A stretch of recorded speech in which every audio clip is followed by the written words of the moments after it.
Hello. Are you ready to stretch on out and do the 050 final review?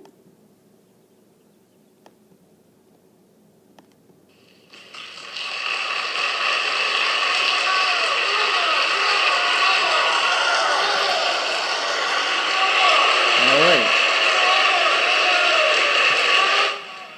I take that as a yes. All right then, we're just going to knock them out in order. Start from the top right to the bitter end. Except it won't be bitter, it'll be sweet.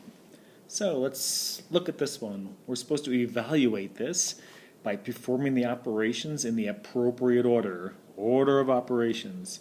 So, you want to start with those parentheses over here. And that'll give you 6. Great. I'm just going to rewrite everything, bring it on down, and do one step at a time. What's next? Well, in the order of operations, division precedes subtraction. It's definitely more powerful. So when you divide it, it actually goes in quite nicely. You get 44. And then your last step is to bring together the positive 44 with the negative 6, which is just like normal subtraction. And the answer is 38. Good. Next up is, and you can pause this at any point in time, go back. That's the beauty of the video. You're in control. So here's another one, a little more complicated. You do the parentheses first, but if you look over here, these parentheses, that's just, nothing's really going on there. It's just a way to show, oh, that's negative 12 that you're adding, but you can't do anything inside the parentheses. So for us, that doesn't really matter. So what are we going to do first? I think powers is next after parentheses. Actually, I know it. So exponents. And the trick here is it's negative 3 squared, but not really. It's subtract the 3. Only the 3 is being squared. So what you get is 9 over here. Bring it on down. So we got that together. Just plus or minus, I'll keep it that way, but I'm just going to want to put one sign eventually. Divided by the square root of 11. Now, interestingly enough, exponents and roots are in the same category. So next up is to do the square root of 11. How are you going to do that? With your calculator. I know square root of 11 is between 3, square root of 9, and the square root of 16, so it's somewhere between 3 and 4. Probably closer to 3. But let's go see. Get out your trusty calculator, punch it in, see what you get. Square root of 11 comes out to 3.31662479, and then keeps going from there.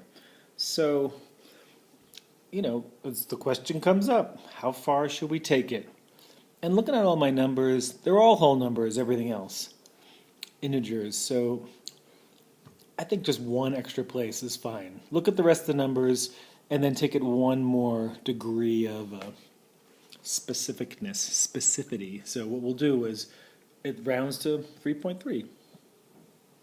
So let's do that then. So we got 24 minus 9 plus a negative 12 divided by 3.3. So now it's time for division. So we're going to divide the negative 12 divided by 3.3. Again, calculator time. See what you get. Boom, you get negative 3.6. Again, the rounding goes, we rounded off a little bit, so we're not going to be super accurate here, but a tenth is fine, I think, when we're dealing with whole numbers. So bring it down. 24 minus 9 plus a negative. We all know what plus a negative means, right? You can treat that almost like multiplication. Plus a negative just means negative.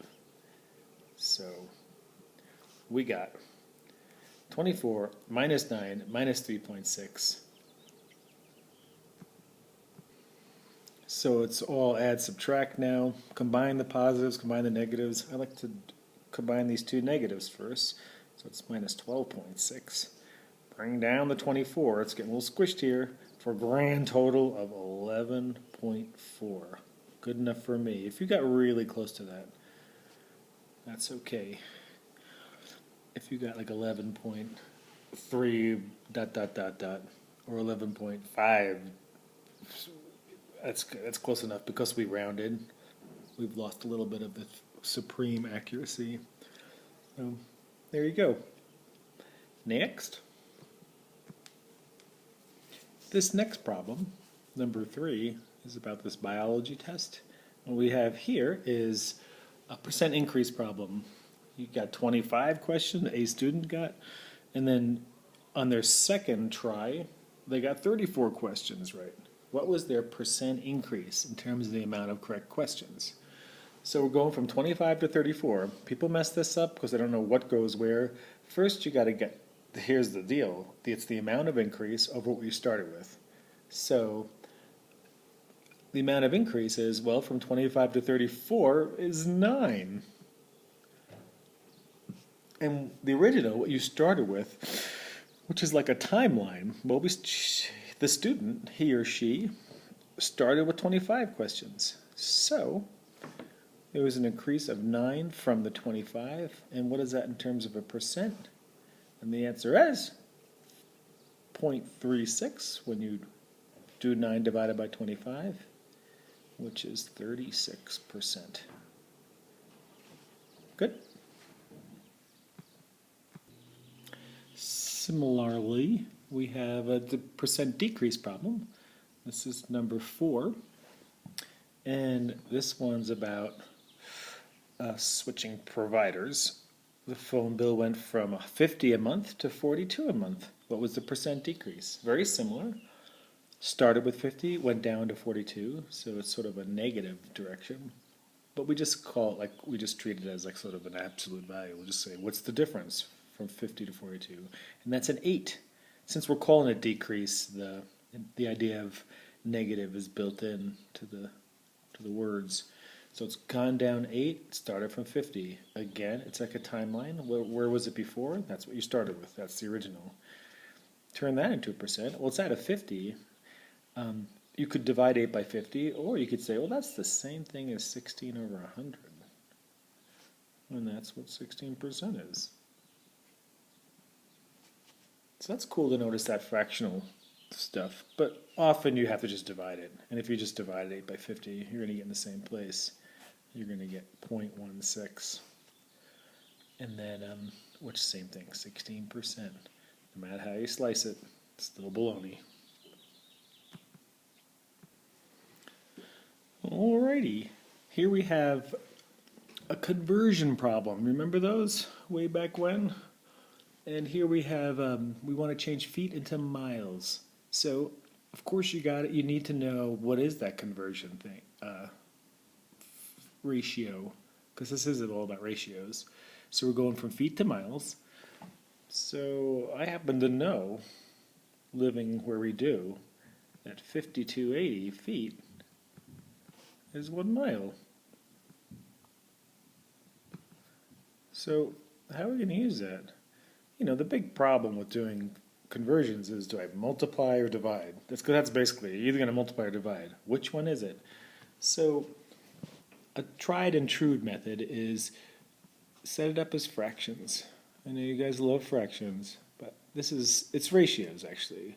So it's 38,544 feet. And just put that over 1, because that's what we're starting with. We want to convert that into miles, so we want to multiply by, make my multiplication dot. I don't want to use an X for that. It's not a very good dot. So I want to get rid of the feet. I want to turn it into miles. So basically, I'm going to multiply by a fraction where the feet's on the bottom to get the mile on top. So it's 1 mile. So you write that ratio in the proper order. Now why did I put it in that order? So I can cancel out this stuff. I'm going to cancel out the feet with the feet. And what I'm left with is miles. That's perfect. So what do you got? We got 38. It's going to get a little squishy here. 544. All over 5280, and that's going to be how many miles we have. So no doubt, take out your trusty calculator. What do you get? And it comes out to exactly 7.3 mi. You know, you could write out miles or use that abbreviation. Can't just put M, because that doesn't stand for miles. So whatever you want to do, writing it out could be safer. Because what is M? Why, that's the next part of the problem. It's turning feet into M, meters. So what is the conversion there? So we're going to use the conversion of 1 meter equaling 3.28 feet. You could give it the other way, like 1 foot equals, what is it, 0.39 something. I don't have that one in front of me. But this is the one that's given to you, and that's how it's going to be on the test. We're not going to have a sheet, we're going to have the conversion in the problem. It'll be like this in parentheses underneath. So then you do just like we did the last problem. Start with what you got, which is 38,544 feet over 1, and we want to multiply. We want meters on the top and feet to cancel out, so we'll put it on the bottom when you multiply fractions. So this ratio, so it's again the 1 over 3.28. So nicely, the feet cancel. And then you're left with M, meters, which will give you 38,544 over 3.28, which tells you to divide. And the answer is 11,751.2 meters. Again, you got a bunch of decimals. Question didn't say round to the nearest something in particular. I don't believe I have to read the question again. Check that. Doesn't say, so it's up to you. And since we have the whole number, 38,544, I would just take it one more place for a little more accuracy. And there you go. I wrote out meters. So I could have written M also. So that's the deal. So, and in the background we have the meters, the New Orleans band. Okay, that about wraps up the first page. We got a few more to go, but I'm going to break this video here, and then we'll start a new one. Join me in the next one, why don't you?